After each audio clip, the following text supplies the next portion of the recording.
प्रदेश भर में आज भारतीय राज्य पेंशनर संघ के पदाधिकारी सभी जिला में डीसी के माध्यम से राज्य सरकार को ज्ञापन सौंप रहे हैं, जिसमें उन्होंने विभिन्न मांग को लेकर अपनी बात रखी है। डीसी कार्यालय सोलन में भी आज भारतीय राज्य पेंशनर संघ के लोगों ने डीसी सोलन से मिलकर ज्ञापन सरकार को भेजा है, जिसमें उन्होंने नए वेतन मांग की बकाया राशि जिसकी 4 किश्त बाकी है उसे देने, 12% एडीए देने, ट्रांसपोर्ट विभाग की पेंशनरों के लिए स्थायी नीति बनाने और जेसीसी की बैठक करवाने समेत अन्य मुद्दों को लेकर अपनी बात रखी। सोलन में मीडिया से बातचीत में प्रदेश महामंत्री भारतीय राज्य पेंशनर्स महासंघ इंद्रपाल शर्मा ने कहा कि 17 दिसंबर 2023 को पालमपुर में उनका एक राज्य अधिवेशन हुआ था, जिसमें 11 यूनियनों के करीब 600 से 700 लोगों ने भाग लिया था। उस समय यह निर्णय लिया गया था सरकार को एक नोटिस जारी किया जाएगा ताकि पेंशनरों की मांगों पर ध्यान दिया जा सके। आज अपनी विभिन्न मांगों को लेकर उन्होंने डीसी के माध्यम से राज्य सरकार को ज्ञापन सौंपा है।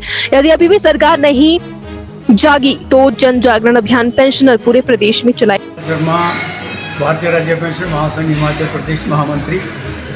आज पूरे प्रदेश में हर जिला में डिप्टी कमिश्नर को जो हमारे भारतीय राज्य पेंशन महासंघ के पदाधिकारी हैं और हमारी जो एसोसिएट यूनियंस हैं वो ज्वाइंट मिलकर के डीसी साहब को ज्ञापन देंगे। इससे पहले 17 दिसंबर को 2023 में पालमपुर में हमारा एक राज्य स्तरीय सम्मेलन हुआ, जिसमें हमारे 11 यूनियनों के 600-700 के लोग वहाँ पे इकट्ठे हुए, लाहौल स्पीति तक के लोग उसमें आए थे। उसमें ये निर्णय हुआ कि सरकार को एक नोटिस दिया जाए कि जो हमारी पेंशनर्स के नए वेतनमान की बकाया राशि है, चार किस्तें वो है, 12% एडीए जो है वो ड्यू है, और उसके अलावा जो हमारे ट्रांसपोर्ट के जो हमारे पेंशनर्स हैं उनका जो पेंशन का भुगतान है उसकी स्थायी नीति बनाने की बात उसमें की गई थी।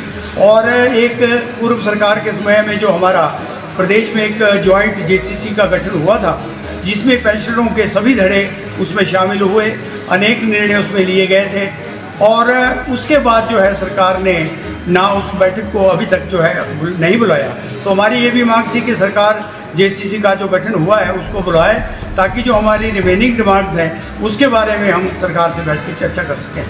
इस इशू को लेकर के हमने 26 दिसंबर 2023 को प्रदेश सरकार को, मुख्यमंत्री को नोटिस दिया था 1 मंथ का, जिसमें कहा था कि जो हमारी 4-5 बर्निंग डिमांड है इनको सरकार स्वीकार करे।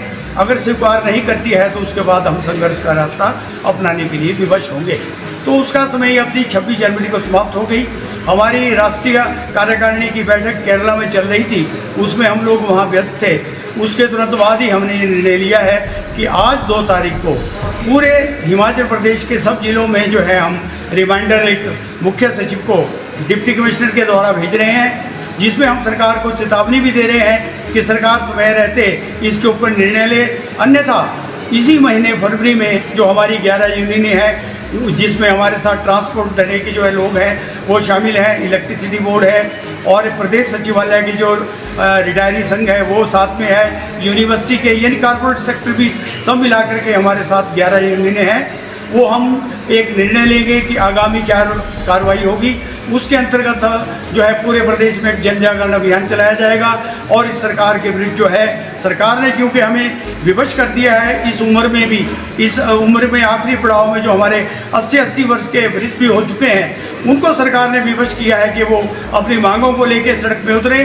तो ये मैं समझता हूँ 1980 की जो स्ट्राइक रही थी एनजीओ की, उसके बाद ये पहली स्ट्राइक होगी जिसमें प्रदेश के जो करीब 2 लाख पेंशनर हैं वो सारे सड़कों पे उतरेंगे और सरकार के विरुद्ध जो है आंदोलन चलाएंगे। हम आपके माध्यम से फिर सरकार से आग्रह करना चाहते हैं कि सरकार समय रहते जो है इसके ऊपर निर्णय ले, अन्यथा विवश होकर के हमारे जो प्रदेश के पेंशनर हैं 2 लाख के करीब, हम सभी जो है सड़कों पर उतरेंगे और सरकार के विरुद्ध जो है अगला जो है कार्रवाई हो कर दी जाए।